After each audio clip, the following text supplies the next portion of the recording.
equals ma to find r of t, the position of these particles as a function of time. Because that's what we've been doing. We do it with that. Position as a function of time. We can even do it in 3 dimensions. We usually don't, unless we have to. Why can we not do that?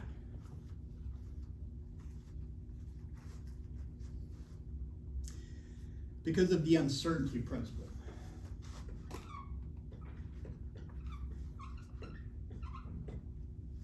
Something called the uncertainty principle, and that, more than anything, is the hallmark of what is new and different about electrons and protons and neutrons as compared to baseballs and BBs and bacteria.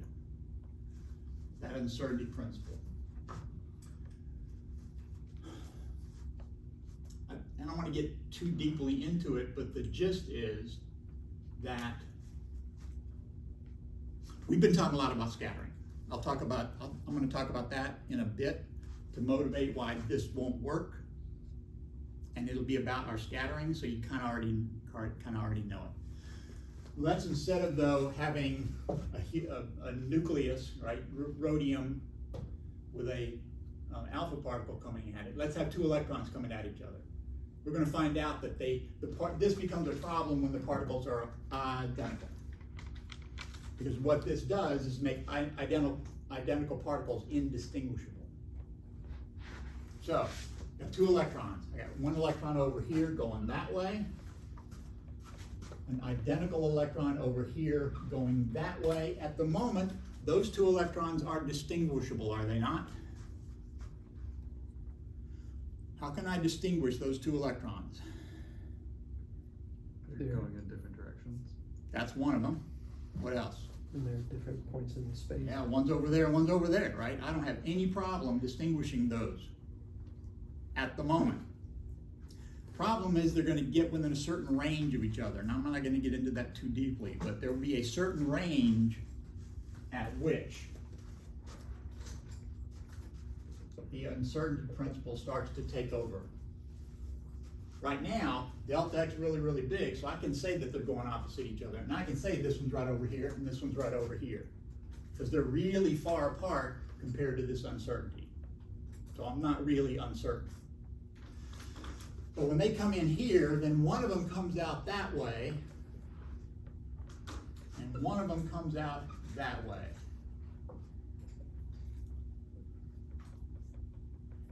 Now, let's label them. Let's say that that's number 1 and that's number 2, because I'm perfectly able to label them at that moment, because one's over there and one's over there. They are distinguishable.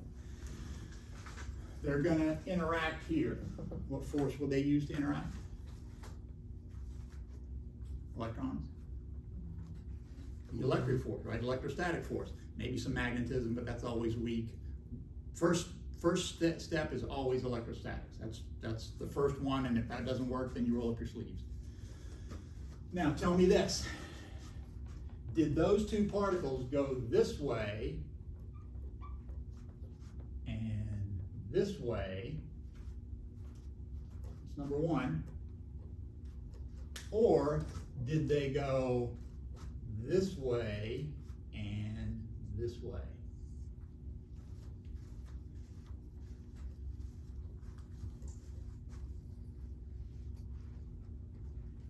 Turns out there's no way to tell.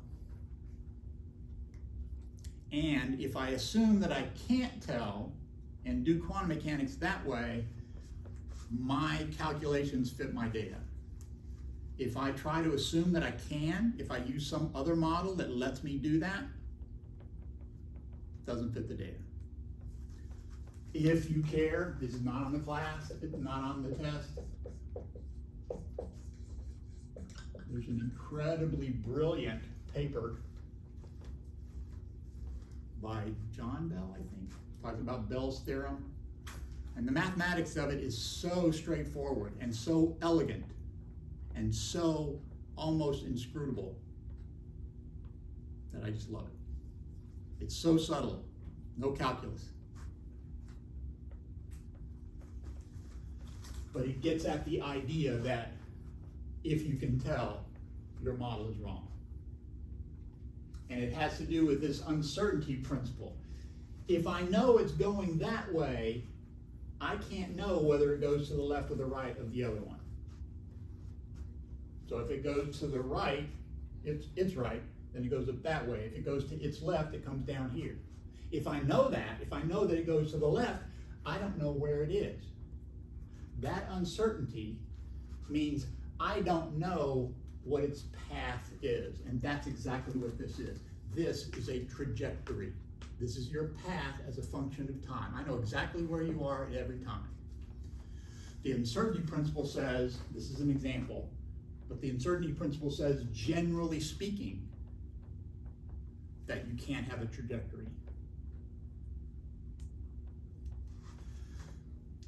It also makes these two identical particles indistinguishable. Once they interact in this region, this interaction region, they are no longer, they're still identical, but I can no longer distinguish them. I don't know whether this is number one or this is number one. I can label them again if I want to, but they don't have to go with the labels that I had before.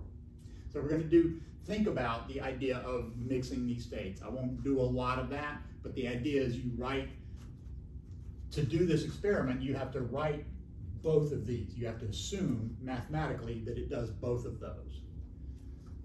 And so you might say, well, how can it really do both of those? Well, A, I don't know that it really does both of those. I just know that I have to assume mathematically that it does both of those. And the other thing is, who says it has to behave the way we find intuitive? What's wrong with putting intuition, our intuition, on electrons? Our intuition is born of a large system of Avogadro's number of particles at a high temperature, but not too high temperature, with a large mass, but not too large a mass. How can time slow down when you move? Our intuition is built of not going that fast. If you go really, really fast, things are different. Yeah. Why would they not be? So, whatever the reason is, I must mathematically pretend like it's doing both of those things and allow it to do both of those. Okay, so that means this no longer works. So what does work? You said last time. What does work? I no longer get to find its position as a function of time for reasons that I've discussed. What can I find? Probability of finding it. Yeah, I can find a wave function from Schrodinger that allows me to find stuff about it. And the conventional wisdom is that's all you need, right? The wave function tells you everything you need. You just gotta do the work, right? Psi squared tells you the probability is gonna be there.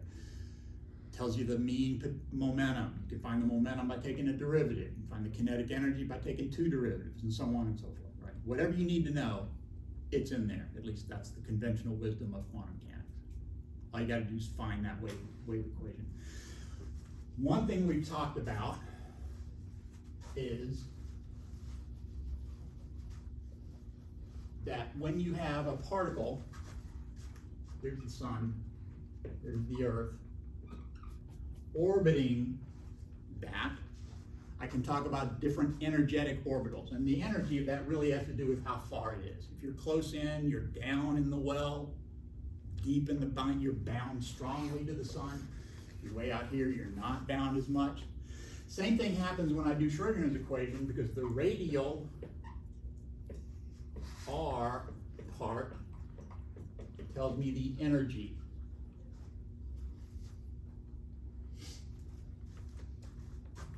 In the same way, if I have an ellipse or a circle, the angular part, theta and phi, tells you about the angular momentum.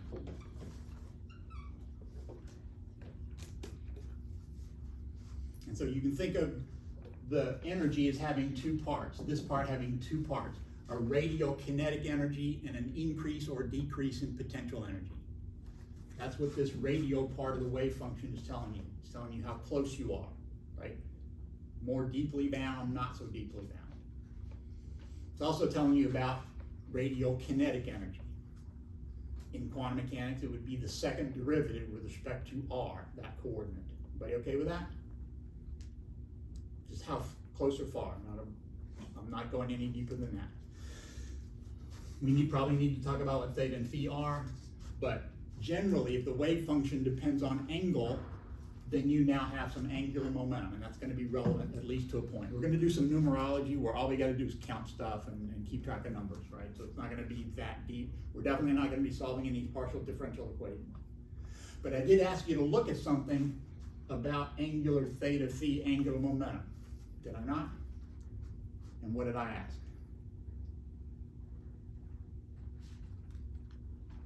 Nobody wrote it down. Spherical harmonics. Yeah, they got a fancy name, spherical harmonics. Is there any way you could use a different marker? Yep. Thank you. Not a problem. Depends on theta and phi and L and M. She hasn't been messing with you, right? That was a joke, because I knew that was going to happen. This one is definitely done. I don't think I've hit once this semester. Practice. What's that? Practice. Yeah, well, not something I want to be good at it. I don't want to get good at it.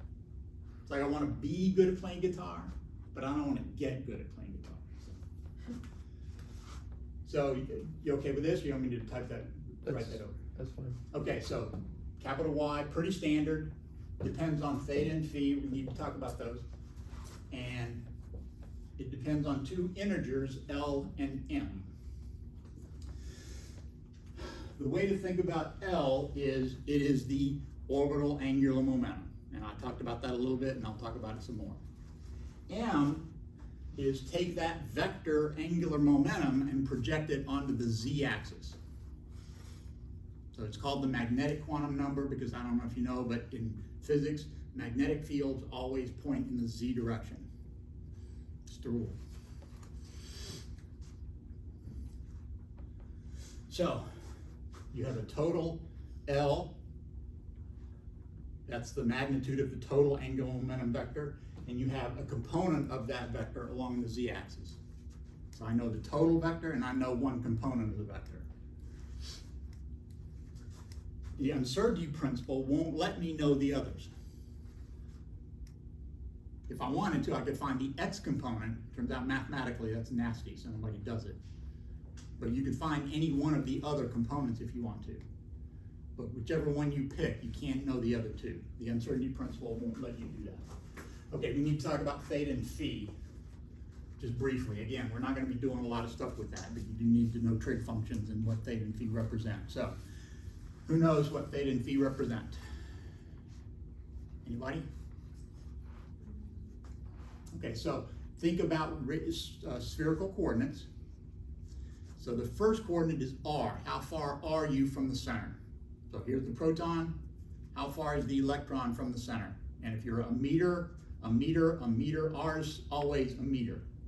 There's no such thing as a negative r, right? You're either a meter away. We're going to talk about being in the opposite direction, but if you're a meter away on the opposite side, you're still a meter away. That's going to be relevant here in a minute. So r is not going to change when you invert.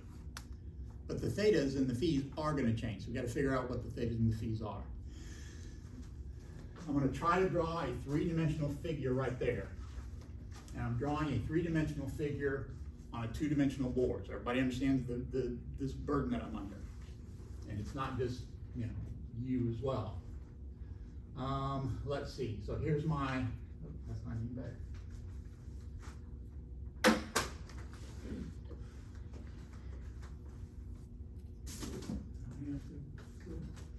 I don't like this pen.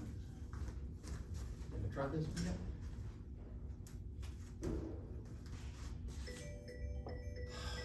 Man, I might get a break. You are. Oh, that's the university. Thank you. Actually, I'm not going to pay attention to that, but just in case. North Oak Park. Who knows where North Oak Park is? Okay, well, there's police activity. I guess we're not near there, so I guess we're okay. Keep your eyes open. So this is the z-axis. So we know that's the direction to be magnetic field points, because they always point along the z-axis. Here's my x-axis, and there's my y-axis. X hat, z hat, y hat. But you understand what I've drawn there? I had somebody was confused, legitimately, rightfully so, confused that I don't show y at right angles to x or at right angles to z. Does everybody understand what I've drawn there? Kind of like standing up here and I'm looking down in the corner. Okay. So, did I draw that right? Turns out I didn't draw it right because z hat equals x hat cross y hat. That's called a right-handed system. So do x hat cross y hat and tell me which way you get. Down, right? Yeah, so I drew it wrong. So this needs to be y, and that needs to be x. Now it works.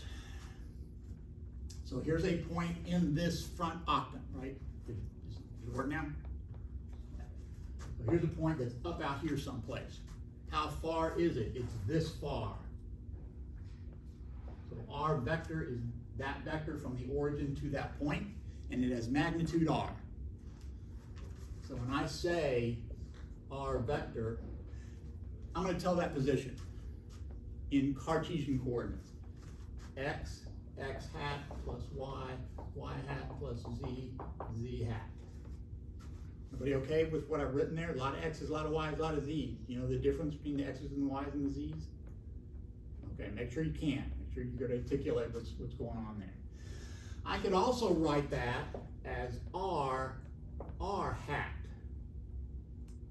That means I'm this far away from the origin. Now, where are my other two coordinates? I have to give two coordinates. And it looks like I've only written one. It looks like all I've told you is how far it is from the origin. Yeah, I need three, right? Where are my other two? They're hiding in here. So what is that r hat? What is x hat? It's a unit vector, and it points in the positive x direction always, right? If I want to go the other way, I got to put a minus sign in front of it. Y hat, z hat, everybody gets that. So what is r hat? Well, it's a vector that points in the direction of this radius vector. But look, if I'm up here in the front, what if I move it around? What's got to happen to that r hat? It's got to change, right? As I move to different places, that r hat is a different vector. It depends on theta and phi. I still haven't told you what theta and phi are, but I'm about to. Theta is how far down this vector is from the z-axis. There's a whole bunch of those. So if I start here and I go down 45 degrees, that's theta equal 45 degrees. What if I go down this way 45 degrees, what's theta? Still 45 degrees, right? See how there's a whole bunch of places that are 1 meter and 45 degrees down from the z-axis? But so far I've got two of my coordinates. What's my third coordinate? An angle in the xy plane measured the way you're used to. Start at the plus x-axis, go counterclockwise. That you're used to. You've seen that before. Here's x, y. That's my angle phi. Start at the x-axis, go counterclockwise. You can go the other way, you just got to put a minus sign in front of it. So that's what r theta and phi are. So theta and phi tell me about angular momentum because they're angles. They tell me how does the wave function change. If there is a curvature, if I took the second derivative of this function, that would be telling me the angular kinetic energy, the kinetic energy associated with angular motion. The curvature with respect to radius is telling me about the radial kinetic energy.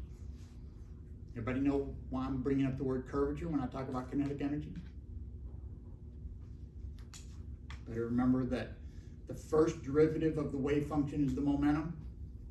So if I take two derivatives, that's like momentum squared, but that's kinetic energy. Another name for second derivative is, first derivative is the slope.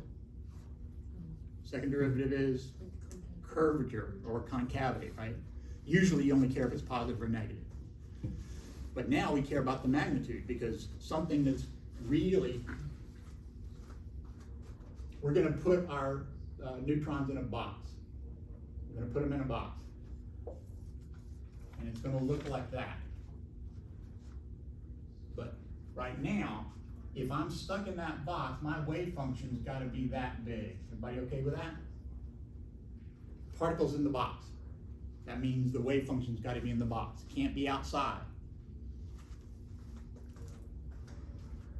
What if I make that box smaller? This is now becoming impossible to see, right? What happens? I make that box smaller. What happens to that wave function? More or less curvy? More, right? It's got to go up and down in a shorter distance. It's more curvature. So which of those has more kinetic energy? The bottom one, right? When you confine a particle, you raise its kinetic energy. That's another part of weirdness of quantum mechanics. Tell me this. Here's that same box, right? Which of those has a higher kinetic energy?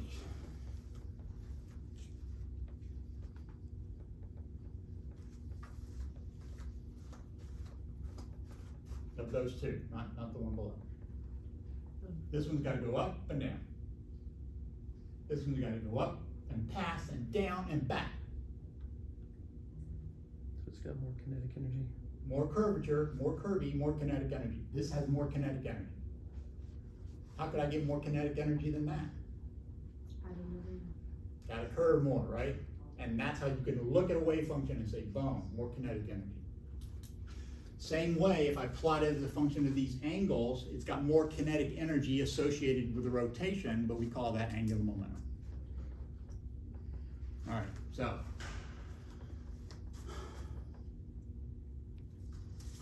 About that.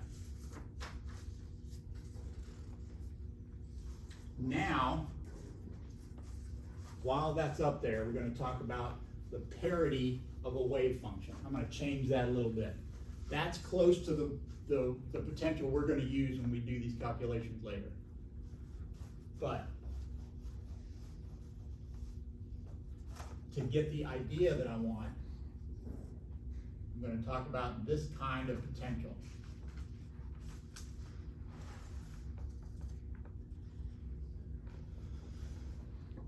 That potential is the same left and right.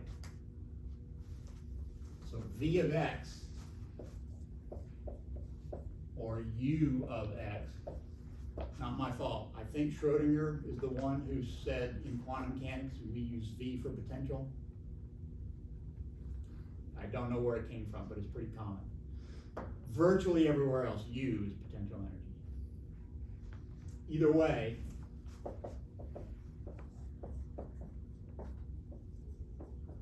whatever symbol I use, the main point here is that the wave function, the potential has an even character. Right? It looks the same on the left and the right. There's something analogous here in that the energy, the interaction of protons with other protons, neutrons with other neutrons, is symmetric with respect to inversion. We're going to talk about what I mean by that, but it's the three-dimensional version of that. The two-dimensional version, the one-dimensional version is replace x by minus x. In 3 dimensions, you take r that way, you flip it and point it in exactly the opposite direction. Same idea. If I can do that, if the potential looks like this, then my wave function has a definite parity. And it's not P-A-R-O-D-Y, it's P-A-R-I-T-Y. And so looking at the parity of my wave functions is a way to start making sense of what's going on with those nuclei. In particular, remember we had those magic numbers that we're looking for. Those are just patterns that we saw. So it doesn't have to be even. So I wrote that poorly. I was talking when I should have been thinking.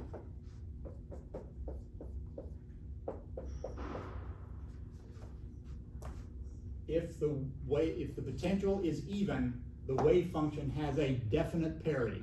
It might be even, looks the same, or it might be odd, has a minus sign.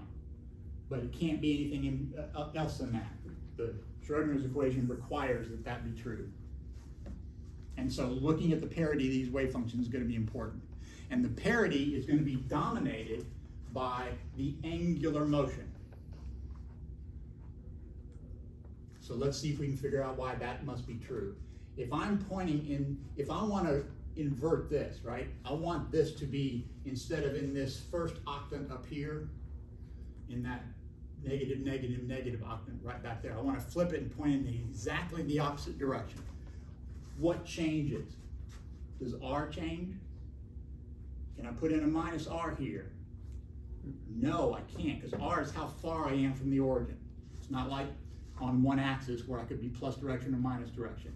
If I'm a meter away, I'm a meter away. I have to put a minus sign in front of that unit vector. That means I've got to change these angles to point in exactly the opposite direction. I'm going to write down what the answer is. If I can find it. To invert,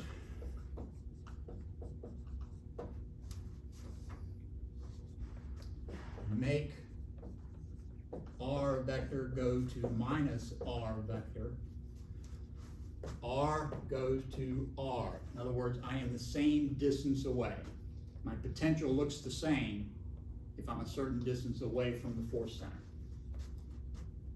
Theta goes to pi minus theta.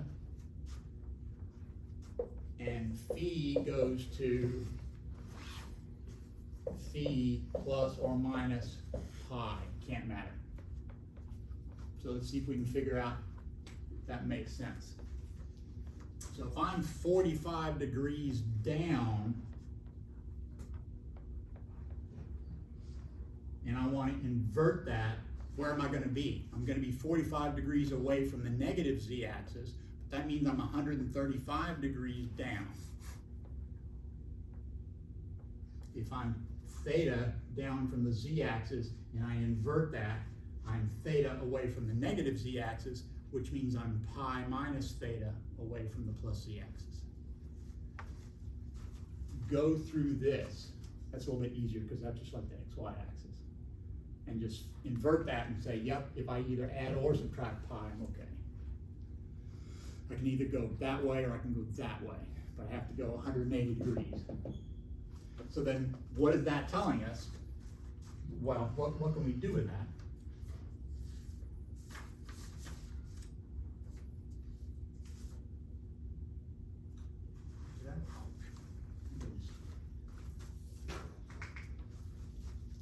I'm going to look at y Lm of theta and phi. I want to look at 1 comma minus 1. L equals 1, m equals minus 1. Let's see what happens when I do that. First off, I look that up, and there's a constant in front of it that I don't really care about. And in fact, if you never want to write a number one of those constants, I would feel your pain. Those are normalization constants, and you need them to make the math easy, and mathematicians love them, right? No, see, even mathematicians don't like it. I don't know. Sine of theta e to the I phi. Everybody knows what a sine is. Everybody know what e to the I phi is? We talked about that a little bit. You okay with that? No? Is it like UVIW, maybe? I mean, you can definitely write it as that. We use that when we were talking about waves, when we talked about traveling waves. But another way to write that is cosine theta plus I sine of theta. And so we can figure out what must happen when we change this. So now let's do that. We're going to do y1 minus 1 of theta, but we're going to invert it. What does theta happens to theta? It becomes pi minus theta. And then we're going to, oops, not done yet, comma phi plus or minus pi. I'm going to put those in there. So what happens to the constant when you change theta and phi? The same. Yeah, nothing, right? Another good reason not to bother writing it.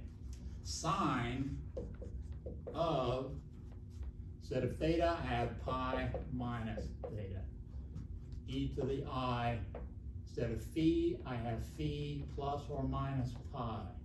Let's hope whether I use a plus or a minus, it doesn't matter, because if it does, we're in trouble. So, sine of pi minus theta, what happens to that? Is that the same, different, no way to tell?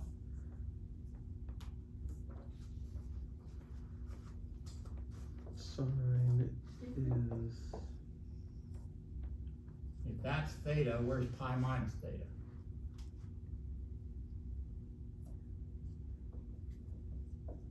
Same amount up, right?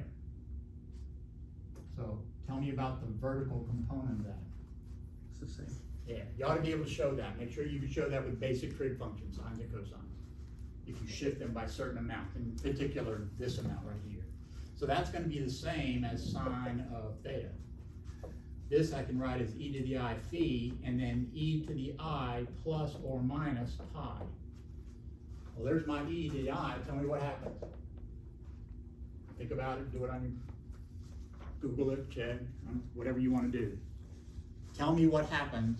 What do you get when you put in that equation? That theta is not that theta. Sorry about that.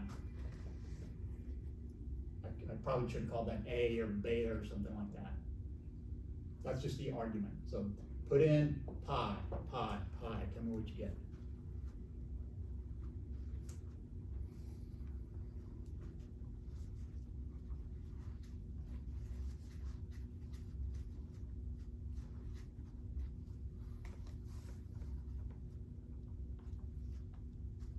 Anyone know the effects?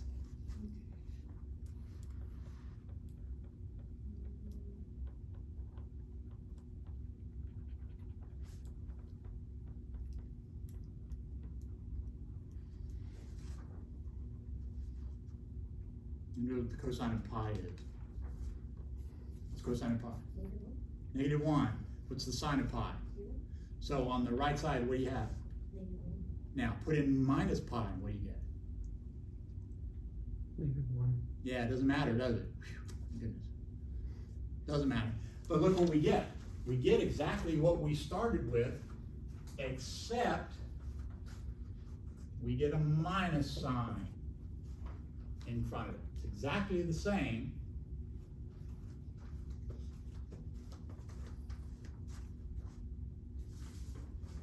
I want you to do the following.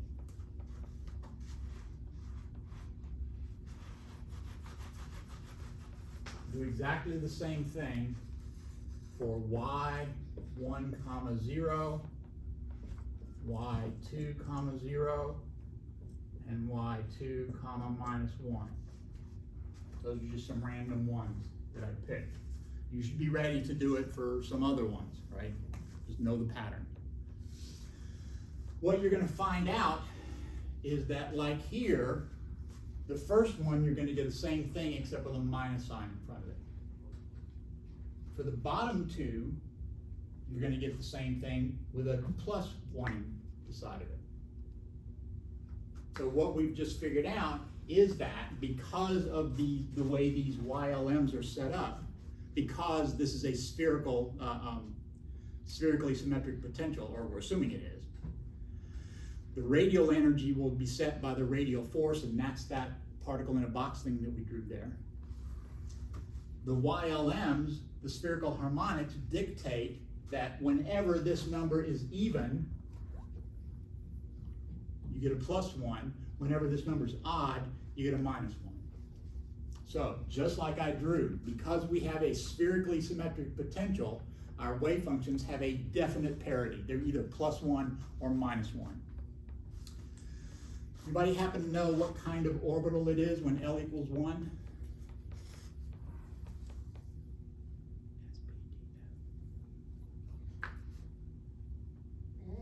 At P, you almost got me. What's S? 0, no angular momentum, right?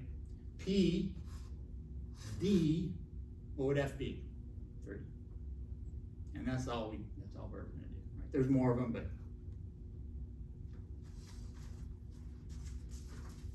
Everybody okay with that? So I want you to spend a little time trying to figure out, make sure that you follow how to do this, even if you don't fully understand why we're doing it. The parity of the wave function of that nucleus is going to help us figure out what's going on. It's a way to figure out what's going on. So parity of the wave function under inversion.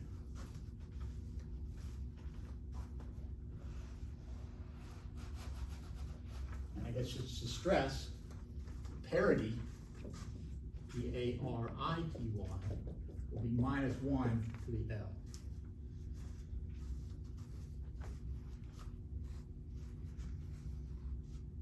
E to the I pi is always going to be a -1. You might pick up another -1 over here and get a +1, depending on the breaks.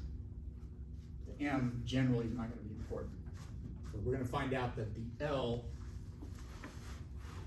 the orbital angular momentum, is what's relevant.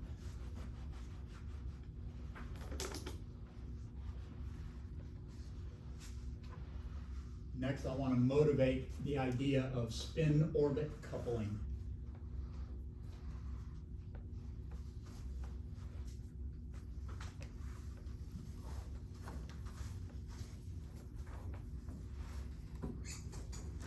So the energy, let me do this. How many of you remember this?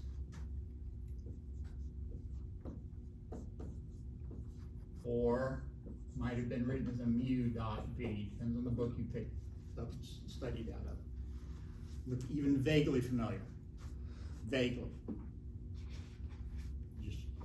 Are you just humoring me, or does it really look vaguely familiar?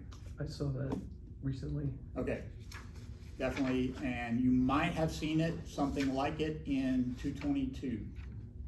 So that, he's talking about 301, which he and I did together just lately. So he did the right thing in pretending he recognized that. I believe he did. So this is the magnetic dipole moment of a current. That's the magnetic field that it's in. So we're going to see how we get there.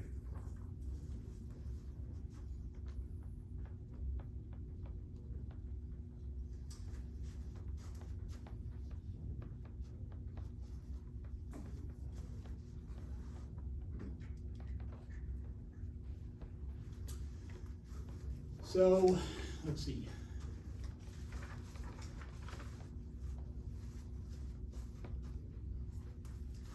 We need to relate this mu to the spin and this b to the orbital angular momentum. That mu is related to the spin of the electron, the b is related to the orbital angular momentum. And without digging in too deeply, I'm going to try to motivate that idea. First, you got a charge Q. Let's say you had a sphere of charge.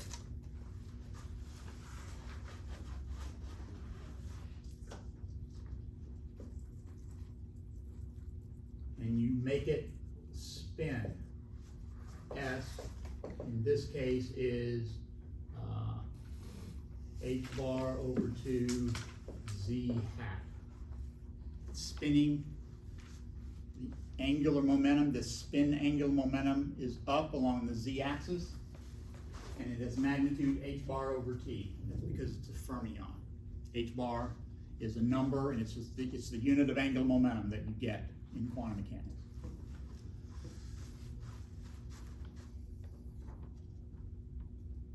That spinning charge creates a current that is roughly Q over T, the amount of charge that's there divided by the period of the motion.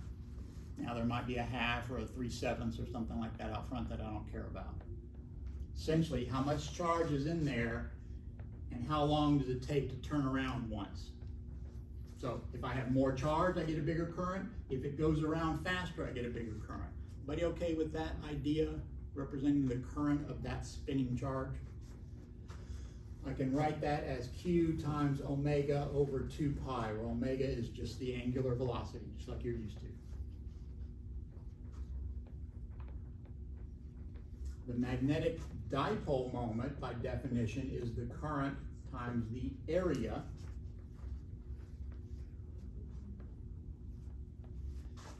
The current is Q omega over 2 pi. The area is pi r squared.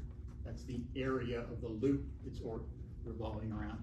And again, if this were a sphere or a disk, you would screw around and get things like a half or pi or stuff like that hanging around front.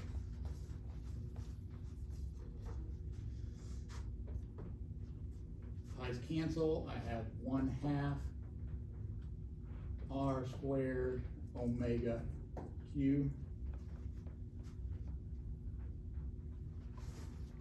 Angular momentum. Have I written this down? Okay. So the magnitude of L then will be R times P if R and P are at right angles to each other. R is R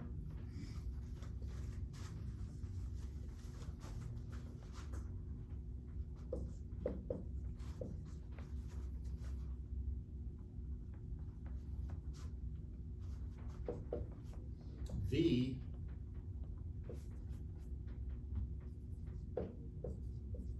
is R times omega.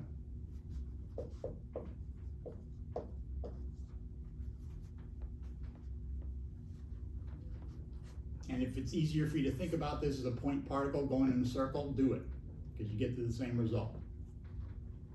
It's gonna sound really dumb, but is the spaghetti noodle, Spaghetti M, noodle. or is it? Is that a spaghetti noodle or is that a spaghetti noodle? No, the first one. That's a spaghetti noodle, that's the M, that's the mass. P Okay. equals mv. Okay. Yep. Just making sure. No, it's not a stupid question.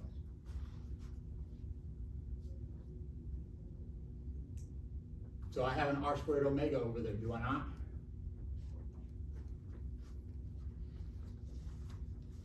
So I can write this as Q over 2m times L.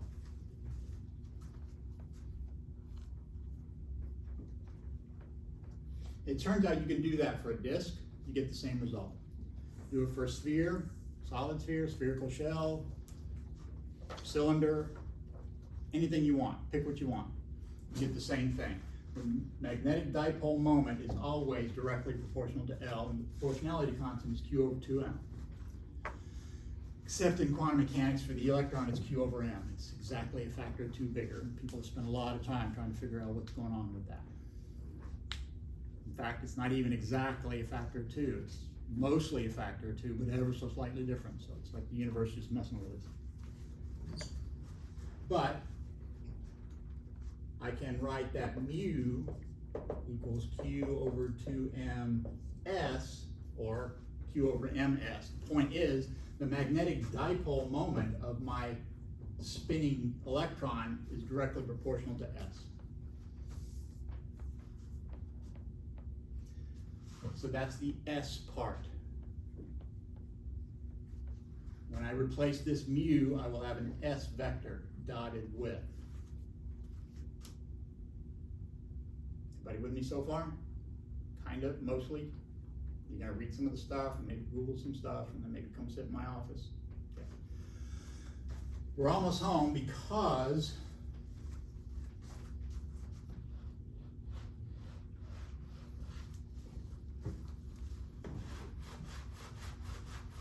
from the view of the proton, the electron is going around in a circle. But from the view of the electron, what's going on? We don't see the sun, we don't see ourselves going around the sun. What do we see?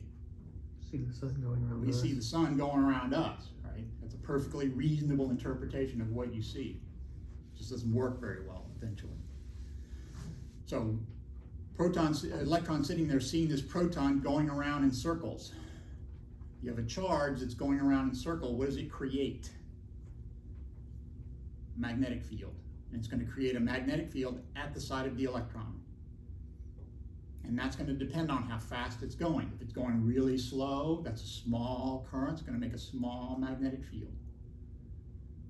If it's a big, going around fast, well, what tells you how fast the electron is going around the proton that we've talked about today?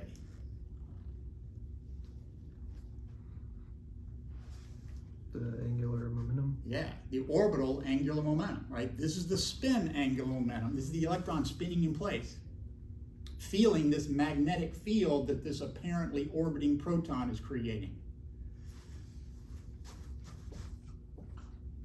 So I wind up with an S dot L spin orbit coupling. Coupling is just an energy of interaction. Two things interact with each other if they are coupled. They're coupled because they have a force that interacts on them. So the electron orbiting the proton, its spin interacts with that magnetic field created by its L. So now I can look at the individual states of the particles. I keep saying electrons. We now need to shift because the same kind of thing's happening inside the nucleus. You have an S dot L coupling inside there, apparently. We'll see what I mean by apparently here in a bit.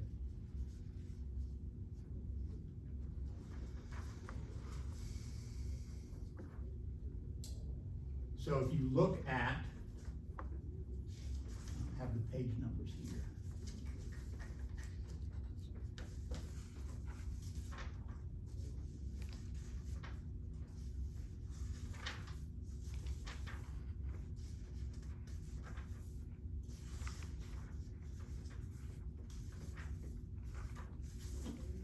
I'm looking in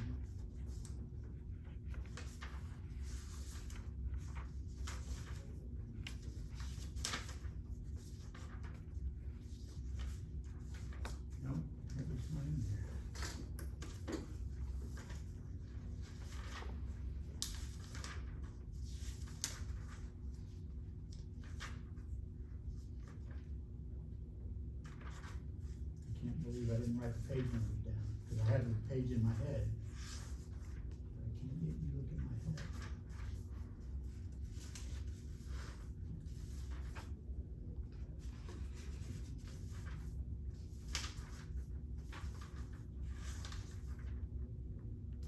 Ha. No. Nope. Okay, so what I have written here, and it's from in the book, I just can't find it right now. We can try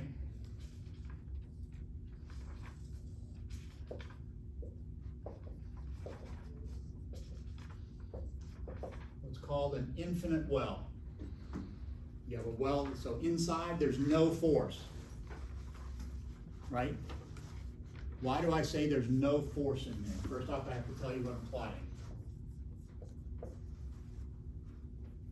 There's no force in there. Why do I say that? Look at that picture and tell me why there's no force inside that box.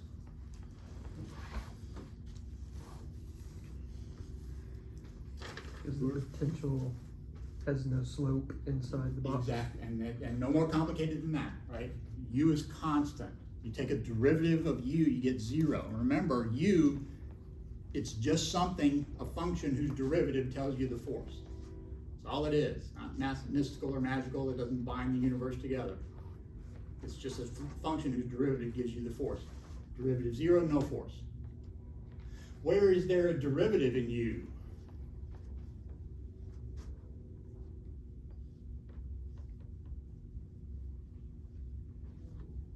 Look at that picture and tell me, where is there a derivative of U? At the sides. The places where it shoots up to infinity, right? So, there's a slope here which tells you what? There's a force there. How much work can this force do? As much as I ever need. Infinity work, right? It goes up forever. It can do it doesn't matter how fast it's going, doesn't matter how much kinetic energy it has. It can always do enough work to stop it, turn it around, and send it back. That's what that height is telling you about. Doesn't work.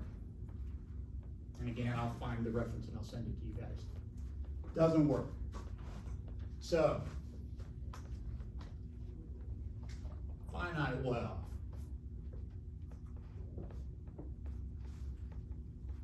Doesn't work. What does it mean doesn't work? Doesn't fit the data. Doesn't tell me what's going on. Then they did this.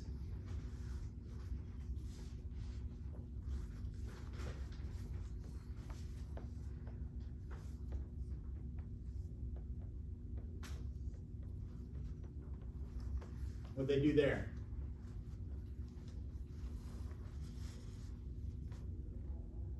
Tell me about that force. What's the force in here?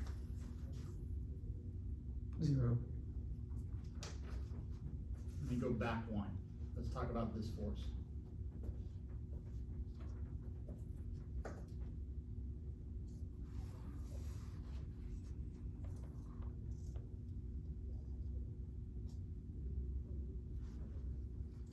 Tell me about that force. In the middle, what's the force? 0. Outside, what's the force? 0. 0 outside. Outside over here, that should have been flat. That should have been flat. Horizontal. If they're, so you were really trying to do that slope, weren't you? You gotta be more careful. Horizontal, horizontal. That means no force, right? Where is there a force? Right at the place where it shoots up. How big is that force? Infinity force, right? It's an infinite force. But can it do infinite work? How much work can that force do? No more than this. This is as much work as it can do. If I have this much energy, it can do enough work to stop me, turn me around, and send me back. If I have this much energy, it can't stop me. It interacts, there's a force, it matters, but it can't stop me, turn me around, and send me back. All right. Now, what's different about this force?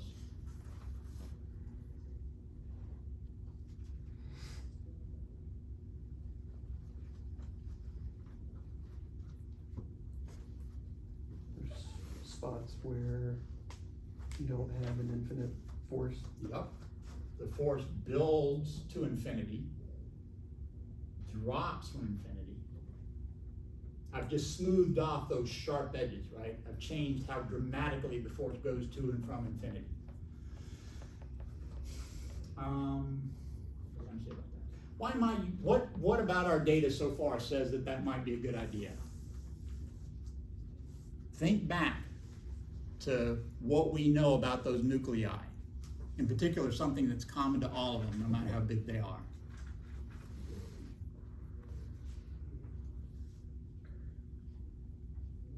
Anybody remember? They're spherical. They were spherical, right? And they got bigger as you go down the chart, right? Bigger A is the bigger they were, and we have this claim about how it scales.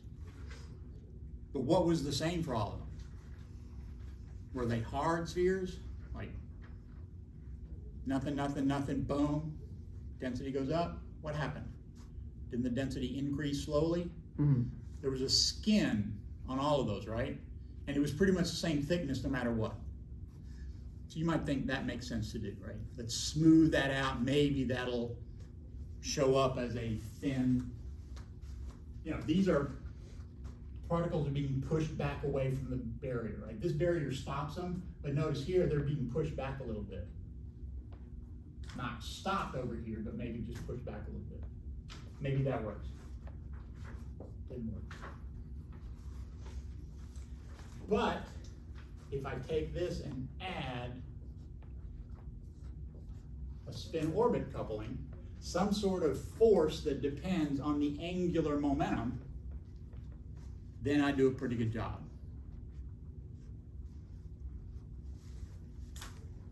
And we won't do those calculations, but we'll talk about what they tell us.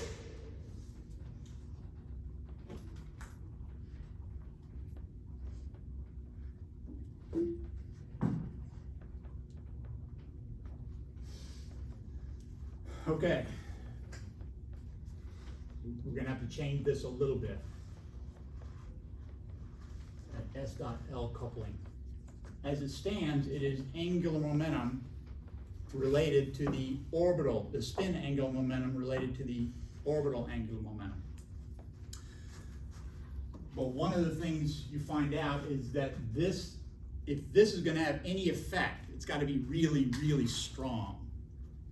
What about the binding energy of the nucleus tells you that for this to have any effect at all, it's got to be really big.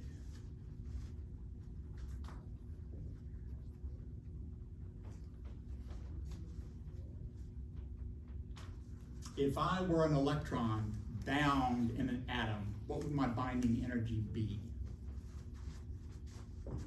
This is chemistry.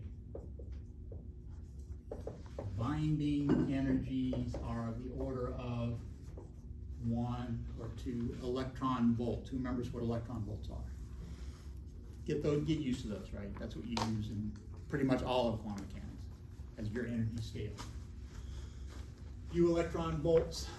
The spin orbit coupling is about 10 to the minus 4 times smaller. So now, what's the binding energy of a nucleus? Is it EVs? Mega electron volts. It's mega electron volts.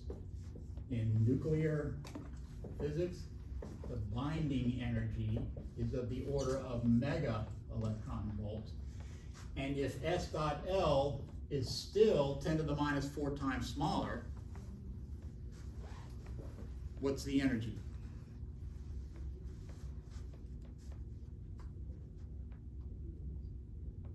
Kilo electron volts. So, yeah, I'll go with that.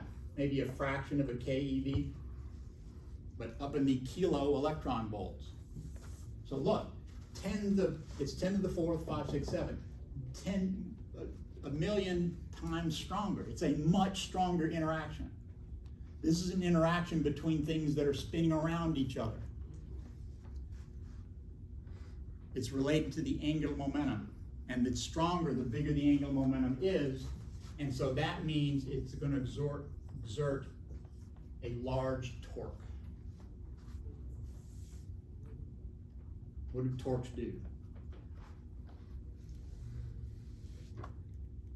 How do you know you have a torque?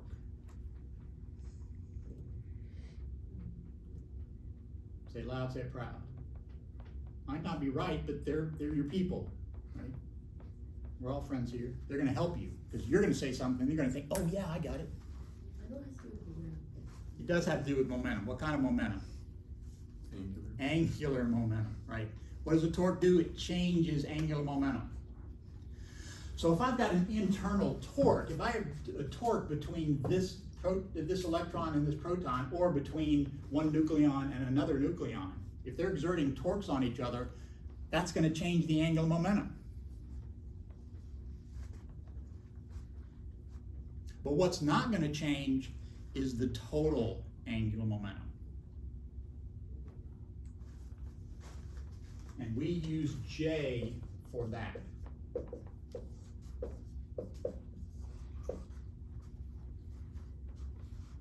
So in the nucleus, L is no longer conserved.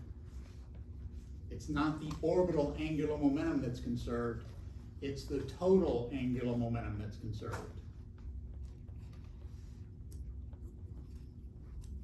What happens when you look at the moon? What do you see? Different phases. You see different phases. Do you see the different parts of the moon? When it's fully lit, and then next month you see it fully lit again, what do you see? Same parts. Pink Floyd? Nobody? Just me? What's the Pink Floyd reference am I making? The Right. dark side of the Dark side of moon, the moon. right? In fact, the dark side of the moon is just the opposite side. Nobody had ever seen that until the Russians sent a probe around it, and we took pictures of the back. You can find old pictures that show the side we know and nothing on the other side. They show the other side that they didn't know what it was. It's a blank. They were just making the point. We don't know what's over there. So that's not necessarily always dark, right? Because sometimes it's lit up, but it's certainly dark as far as we're concerned. Why is that? What are the odds that the moon would rotate exactly as fast as it orbits? Because that's what it's got to do. It's spinning, right? And it's going around us. But look, for me to read expo, it's got to rotate exactly as fast as it orbits. What are the odds of that? Very small. Well, 100% because it happened, but randomly that would never happen, right? You would never expect that to happen. So it must not be random. And in fact, it's a torque. It's called tidal locking. The Earth exerts a torque on the moon and slowed it down until we were matched. Eventually the Earth is going to slow down until we match. And at that point, the Earth will face the moon, same side all the time. A day and a month will be the same. It's already been happening, right? Back in the old days, a year was 400 days. Now it's 365. And it's going to keep slowing down. Wait, actually? For reals. Yeah, that really happened. That's not me making stuff up. Google it. She will. She knows she will. She's going to Google it right now. And so that's what's going on here. Because this interaction is so strong, it's going to exert a torque so that only the total angular momentum is going to stay the same. So if you think about that, what had to have happened for the moon to slow down? If it's slowing down, decreasing its spin angular momentum, it must have increased its orbital angular momentum. And it did that by going out a little bit farther. And that's what's going to keep happening. That internal torque can't change our total angular momentum, but it can change it from spin to orbital and back and forth. That's what's going on, and that's what's happening here. So, when I talk about these orbits of my nucleons, I can talk about their energy. That's typically quantum number n, and that's similar to the one for the hydrogen atom. Right? If you remember hydrogen atom from chemistry, they do the same kind of thing. I can talk about angular momentum, which is normally L, but for reasons we just talked about, that's going to be J. Naming conventions are the same, SPDF. S is J equals 0, P is J equal 1, etc. There is the Z component of angular momentum. That's M sub J, just like before. And so it looks the same in the spherical harmonics. And then there's a spin angular momentum that for each individual particle is 1/2. And then we're going to have multiple particles. We're going to put them together. We're going to have to start adding all those angular momenta together.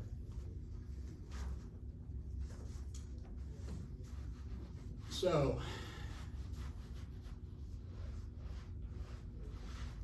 for a single state, let's go back. Let's talk about the orbital angular momentum L, and then we're going to see what that does to the J's and the MJ's.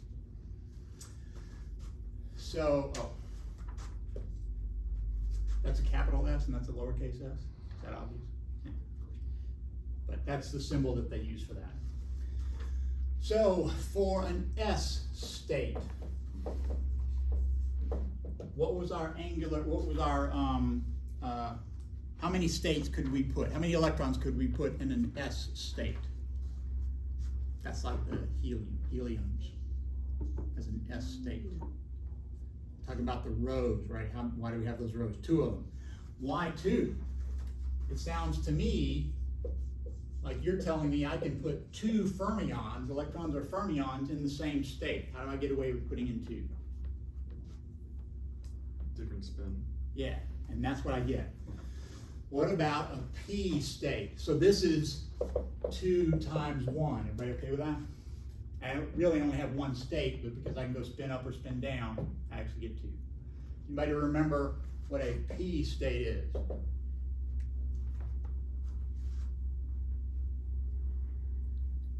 You remember the dumbbell this way, and the dumbbell that way, and the dumbbell this way? You might remember that from chemistry. You could also count 1, 2, 3, 4, 5, 6, 7, 8.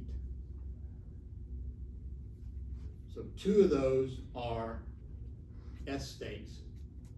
The other 6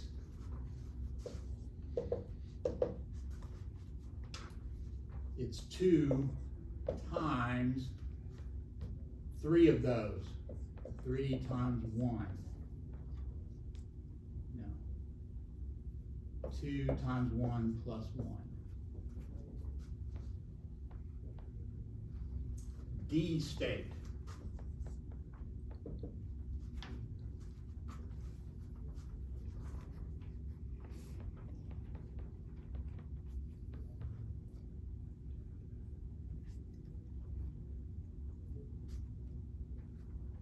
There's 10 extras.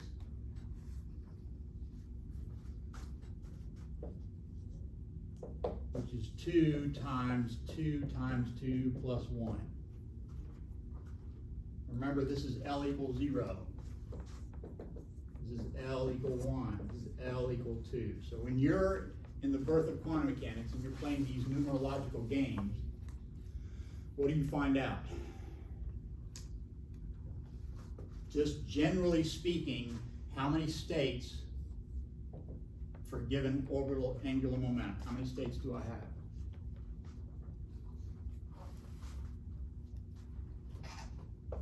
Two times 0 plus 1. My S state fits 2 electrons. 2 spin states plus 2 times 0 plus 1. 1 orbital state with 2 spins up and down. 2 times 1 plus 1. L equals 0, L equal 1, L equal 2. It's my general equation going to be. 2 times 2 times L plus 1. And those same states are now going to rearrange themselves because of that torque. That's how many states I had as L. Now they're going to rearrange themselves because they're going to interact. They're going to exert torques on one another so that only the total orbital angular momentum stays the same. So I'm in state L. I have spin S equal plus or minus a half. So my total angular momentum can be from L plus a half to a minimum of L minus a half.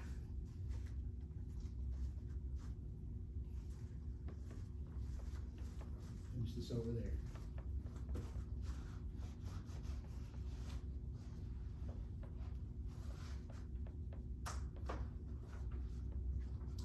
For example, L equal 3, which one is that? S? F. F, S, P, D, F. That's 0, 1, 2, 3. L equal 3. How many total states do I have? What is the degeneracy of that state? How many electrons could I put in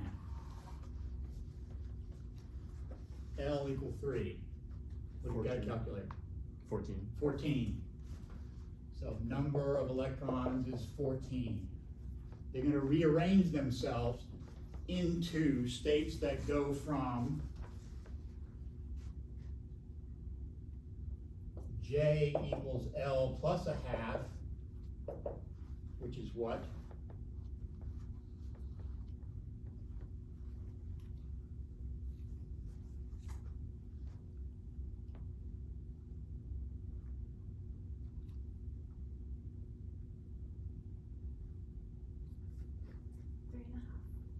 Three and a half. 3.5, or that's typically written 7/2. There's no reason not to write it 3.5, but they almost always write it as 7/2 or 19/2 or whatever. For a minimum of, that's the maximum J, what's the minimum J?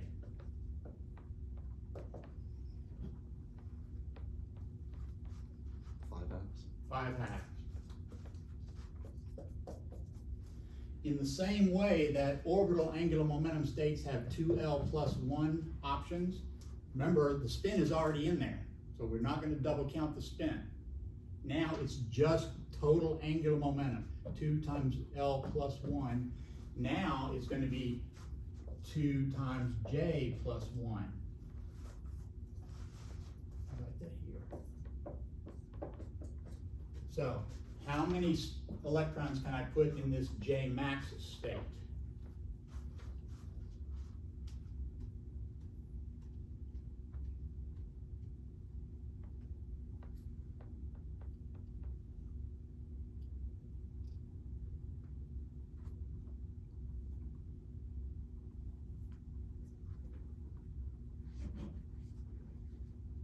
Eight.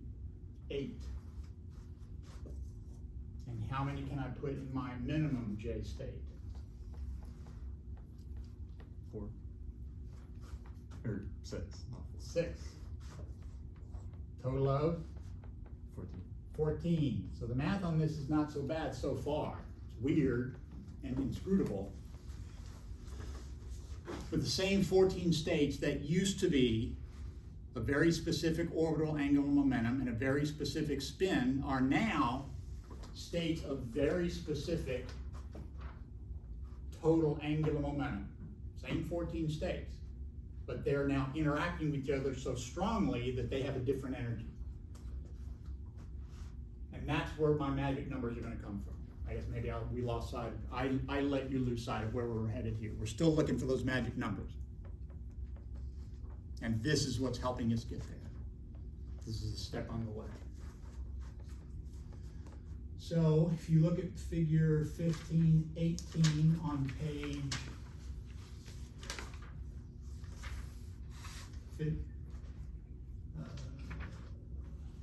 538, they show what happens. You've got all these states, SPD, 2SPD, etc. Increasing energy. That's because each one of those, they have a mixture of orbital kinetic energy and radial kinetic energy. The radial state is those kind of things, particle in a box states, right? You solve those. If you add the spin orbit coupling, you can see the states. Look at the 1s state. What happens to the 1s state when you add the coupling?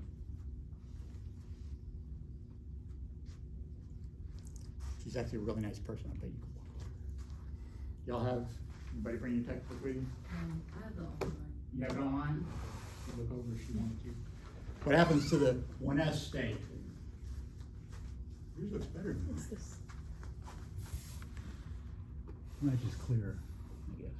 What happens to the 1s state when you add the spin orbit coupling? It's the same. Yeah, does that make sense? Because S equals, yeah, L equals 0, right? Yeah, so there's no orbital angular momentum, there's nothing to couple to. So that kind of makes sense. Some of the other S states, actually I thought I saw one. No, none of the S states change, so it's like I thought. None of the S states have any spin orbit coupling, so. What about the 1p state? What happens to it? It's 1p, and it has 6 3 times 2 equals 6 electrons. But then what happens when you add that spin-orbit coupling? It splits up, right? Now it's in different energy states, depending on whether they're the max or min. That interaction depends on what total angular momentum there is. So you go across there, and then you see, if you play the game right, you have to tune your potential function that you do. Again, we're going to do more of that later. You change that potential, that box that the neutrons and electrons are in. You change how they interact with one another, and you see the magic numbers, right? You see the shells happening. There's 8 electrons and then a gap. There's 20 electrons and a gap. There's 28 electrons and a gap. Bigger gap, bigger gap, bigger gap. There's your magic numbers. So you look at that picture and it's showing you how you get those magic numbers that we were looking at. We haven't talked about why we get N equals Z yet.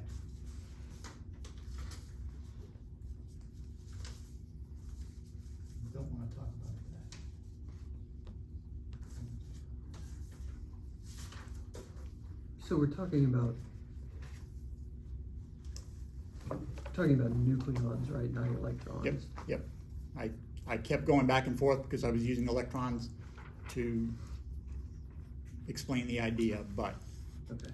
these are nucleons interacting with other nucleons. And the only interaction energy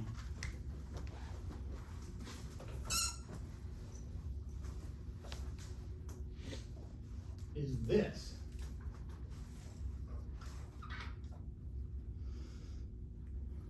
Right? There's a force here that's infinitely big. And we know that because R can't be negative. R can't be negative. So that's an infinite well on that side. You guys gotta stop me way before I go 5 minutes over. You can't just smirk at me. You gotta say, dude, knock it off, stop. I gotta go. Can't wait on Julia to pack up. I'm late for practice. I understand, I know, I'm not, you're the only one backing me up. So, I think I laid out the plan, I think I'm gonna do that plan.